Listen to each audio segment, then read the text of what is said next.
Good morning students, how are you? I hope you are fine and enjoying the video.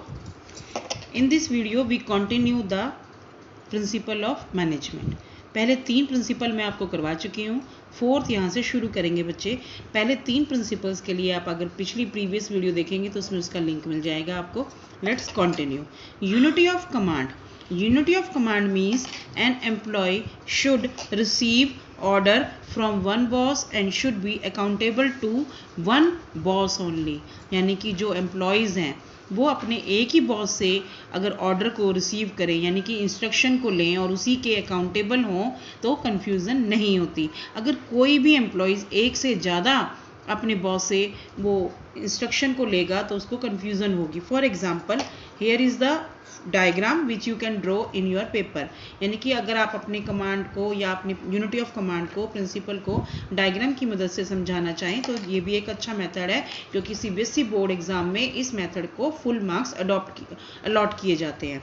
For example A is the boss, ठीक है, और ए B C D तीनों employees हैं। अब देखो इसमें instruction जो है वो बिल्कुल सीधी जा रही है। बॉस ने इंस्ट्रक्शन ए को दी, ए इसके अकाउंटेबल होगा, यानी कि उनको कोई कन्फ्यूज़न नहीं है कि इसमें ये कहा हुआ है कि मेरा काम करना है, तो उनको मालूम है कि उनका बॉस कौन है और उनको किसके इंस्ट्रक्शंस को फॉलो करना है। ठीक है, there is no confusion, order from one boss only. ठीक है, लेकिन सेकेंड अप्रोच में इसको हम रॉन्ग अप्रोच भी बोलते हैं।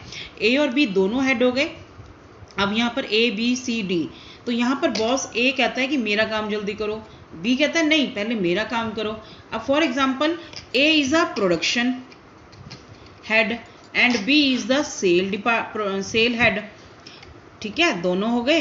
प्रोडक्शन वाला ए कहता है कि आपने काम को धीरे धीरे करना है। ए बी सी डी को समझ में आ गई कि क्योंकि उन्होंने क्वालिटी को मेंटेन करना है। लेकिन फिर यहाँ पर बी कहता है कि आपने मेरे सेल टारगेट को अचीव करना है, आपने सेल का ऑर्डर मिला है उसको जल्दी जल्दी कंप्लीट करो। तो अब यहाँ पर ए बी सी डी चारों कंफ्यूज हो गए कि वो बॉस ए की बात माने कि बॉस बी की माने। तो that's why unity of command आपका यानी कि वन बॉस होना चाहिए एम्प्लॉयज़ के ऊपर, ताकि वो उसकी इंस्ट्रक्शंस को फॉलो कर सके। इसका बेनिफिट ये होता है कि एम्प्लॉयज़ को क्लियर इंस्ट्रक्शंस होती हैं और वो अपने काम पर प्रॉपरली कंसंट्रेट कर सकते हैं। मोर देन वन बॉस वो कंफ्यूज हो जाएंगे और एफिशिएंटली काम नहीं कर पाएंगे। नेक्स्ट है आपका unity of direction.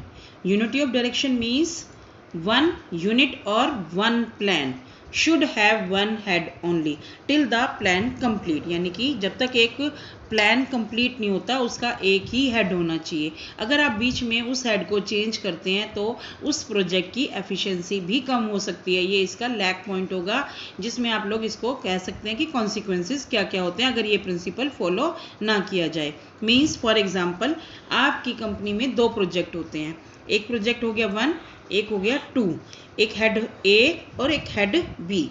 For example ये आपके कार का है, कार बनाने का है, और यहाँ पर अगर हम लोग बोलें मोटर साइकिल का, दोनों हेड हो गए, 2 प्रोजेक्ट चल रहे हैं। इस प्रोजेक्ट ए को कार वाले को हेड ए कर रहा है और उसके एम्प्लॉयज़ हैं A B C D. Clear? यहाँ पर जब तक कार पूरी मैन्युफैक्चरिंग होती है अगर वो एक हेड से करते हैं, क्योंकि इसका टारगेट इसी ने प्रोजेक्ट पे काम शुरू किया है, तो वो क्लियरली होगा और अपनी इंस्ट्रक्शन के अकॉर्डिंग इनको देता रहेगा। इसका जो मिशन है वो क्लियरली है क्योंकि ऑब्जेक्टिव सेट है, ये पूरी स्टार्टिंग से है, इसको मालूम है कि कौन एम्प्लॉय कैसे काम करता है, तो क्लियर हो गया। और यहाँ पर हेड बी प्रोजेक्ट सेकंड की बात करें, मोटरसाइकिल का प्रोजेक्ट है, इस वाले हेड की जो मोटरसाइकिल के बारे में सोच है, जो उसकी टेक्निक है उसके बारे में ये क्लियरली है, और यहाँ पर ये अपने एम्प्लॉयज़ 1 2 3 4 को इंस्ट्रक्शन दे रहा है। फॉर एग्जाम्पल अगर ये फॉलो होती है that is a right approach, लेकिन अगर ये फॉलो नहीं होती ड्यू टू सम कॉन्सिक्वेंसेस या किसी कारणवश इस प्रोजेक्ट हेड को आपको यहाँ पर ट्रांसफ़र कर दिया जाता है, यानी कि हेड बी को हेड प्रोजेक्ट 1 में ट्रांसफ़र कर दिया या उसको वहाँ पर जानबूझ के बिटवीन भेज दिया। तो जो हेड बी है 1 2 3 4 वाले एम्प्लॉयज़ को हैंडल कर रहा था और ये हेड ए इनको हैंडल कर रहा था, तो इसकी सोच और इस सोच को चेंज हो गई। तो यहाँ पर नॉट क्लियर द ऑब्जेक्ट वो ऑब्जेक्ट को क्लियर नहीं कर पाएंगे। जो इंस्ट्रक्शन उसको एच हेड ए से मिल रही थी अब हेड बी दे रहा है, उसकी सोच, उसके काम करने का तरीका, टेक्निक सब अलग होगी और इसको समझने में उनको टाइम लगेगा। So that employees can distract. समझ में आ गई? so that employees can distract. तो unity of direction should be focused, यानी कि जब तक एक प्लान पूरा नहीं होता उस प्लान का एक हेड होना चाहिए स्टार्टिंग से एंडिंग तक।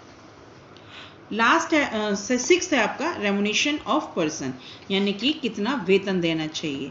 आपको ये तो मालूम है कि जब आप काम करते हैं और आपको उस काम के बदले में सही रेमुनेशन, वेजेस, सैलरी सही मिलती हैं, उसी से आपका घर चलता है और आपको सेटिस्फेक्शन मिलती है। तो यहाँ पर एम्प्लॉयज़ के लिए कहा गया है कि employees in the organisation must be paid fairly. यहाँ पर उसने कहा है कि फेयरली पेड करना चाहिए जितना वो काम करते हैं। Means equitable to their work, अगर उन्होंने काम ज़्यादा किया है तो ज़्यादा मिले, कम पे करा है तो कम कर दिया जाए। Give maximum satisfaction to the employees and the organisation. यहाँ पर देखिए एक एम्प्लॉय है, मान लीजिए एग्जाम्पल है ये, ए employ work from 9 to 5 PM, ये उसका रेगुलर वर्क हो गया, ठीक है, रेगुलर वर्क हो गया। But due to fulfil the order, यानी कि फॉर्म को एक और ऑर्डर मिला, employee has to work for extra 2 hours, उसको हर रोज 2 घंटे काम करना पड़ता था। काम करने की वजह से उसका ऑर्डर फुलफिल हो गया टाइम पर, तो so worker should be paid extra for his extra work. बेटा यहाँ पर भी देखो हेनरी फेयोल ने यहाँ पर भी वर्कर्स की बात नहीं कही है, यहाँ पर इसने रेमुनेशन टू पर्सन तो कहा, उसने कहा कि पेड फेयरली, लेकिन देखो बीच में गोलमाल कर गया और यहाँ पर इसने एक ऐड कर दी कि जितना वो काम करेंगे इक्विटेबल टू देयर वर्क, यानी कि अगर वर्कर कम काम करता है तो उसको वेजेस भी कम दे दो, और अगर वर्कर्स काम ज़्यादा करेगा तो ही वर्कर्स को देंगे एक्स्ट्रा वेजेस, अदरवाइज उसको कोई एक्स्ट्रा वेजेस नहीं है। इस तरह से वो एम्प्लॉयज़ के बारे में ना सोचकर आगे एडमिनिस्ट्रेटिव लेवल पर सोच गया। ठीक है, समझ में आ गई। Next, centralisation and decentralisation. Centralisation का मतलब होता है means power in a few hand at top level, यानी कि आपकी ऑर्गेनाइजेशन की सारी पावर कुछ टॉप लेवल पर ही है, कुछ ही हैंड्स में है। और decentralisation means power distributed in every level of management. बेटे ये ऊपर से नीचे की तरफ आती है, ध्यान रखना, जो पावर डिस्ट्रीब्यूट होती है वो from top level to lower level, यानी ऊपर से नीचे की तरफ आएगी। Means power to distributed in every level of management. लेकिन फ्योल ने एडवाइस दिया कि ना तो आप कंप्लीटली सेंट्रलाइजेशन करिए और ना ही complete decentralization. In for a successful both combination of, यानी सेंट्रलाइजेशन भी और डिसेंट्रलाइजेशन भी होना ज़रूरी है।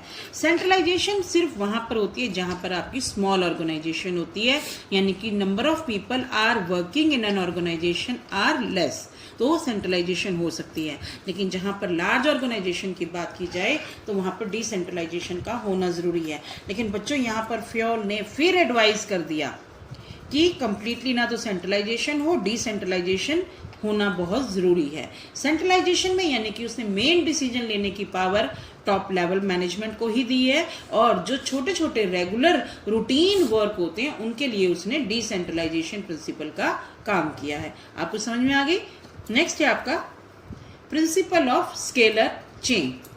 Principal of scalar change define the authority level, यानी कि लाइन ऑफ अथॉरिटी और chain of superior from highest to lowest. इसमें बेटे बॉस कौन है, आपको किसको रिपोर्ट करके दिखानी है, कैसे इंफॉर्मेशन फ्लो होगी, ये सारी चीज़ें बताई जाती हैं।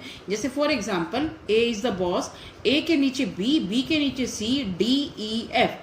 अब अगर आपको बात भी करनी है तो एफ अपने बॉस से करेगा, ई अपने बॉस से करेगा, डी अपने बॉस से और बी अपने बॉस से। क्लियर? तो आप directly F does not move to A, यानी कि वो डायरेक्टली ए तक नहीं पहुंच सकता।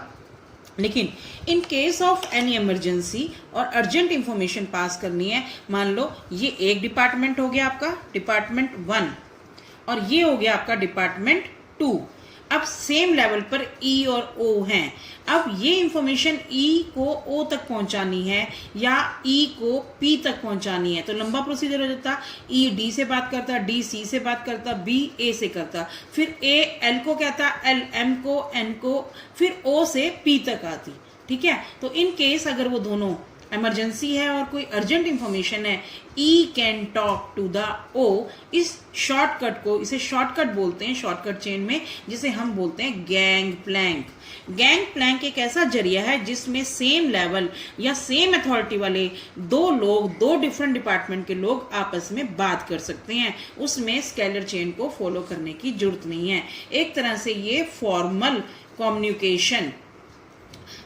कम्युनिकेशन का जरिया बोलते हैं, प्रिंसिपल ऑफ स्केलर चेन। और फ्योल ने इस चेन को स्ट्रिक्टली फॉलो करने के लिए कहा है कि इसको कोई रिस्ट्रिक्ट ना करे, अपने बॉस को बॉस ही समझे और उसके सभी इंस्ट्रक्शंस को फॉलो करे, और इमरजेंसी में ही गैंग प्लैंक का यूज किया जाना चाहिए।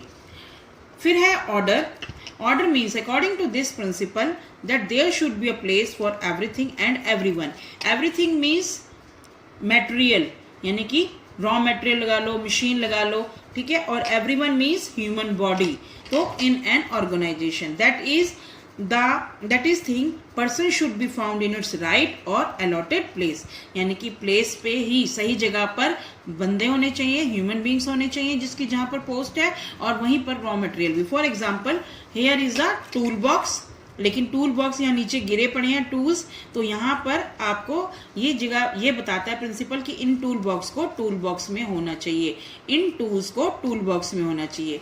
अगर right person on the right job का मतलब ये होता है कि अगर मान लो आपकी पोस्ट मैनेजर की है तो आप वहाँ पर वर्कर्स में बैठते हुए अच्छे नहीं लगते, आपको अपनी जगह पर ही काम करना है। यहाँ पर जो ऑर्गेनाइजेशन का स्ट्रक्चर बनाया जाता है वो इसी बात को लेके बनाया जाता है कि यहाँ पर किस पर्सन की रिक्वायर्ड है, उसको कितनी एफिशिएंसी से काम करना है। तो order is a principle where right person on the right job, right place, right thing on the right place should be followed, क्योंकि इस प्रिंसिपल को फॉलो करने से आपकी जो कॉस्ट है वो कम हो जाती है और आपकी एफिशिएंसी इंक्रीज हो जाती है। I hope you understand all the principle. Only 5 principles are left, जो कि आप अगली वीडियो में देखेंगे। अगली वीडियो की नोटिफिकेशन के लिए प्लीज सब्सक्राइब द चैनल,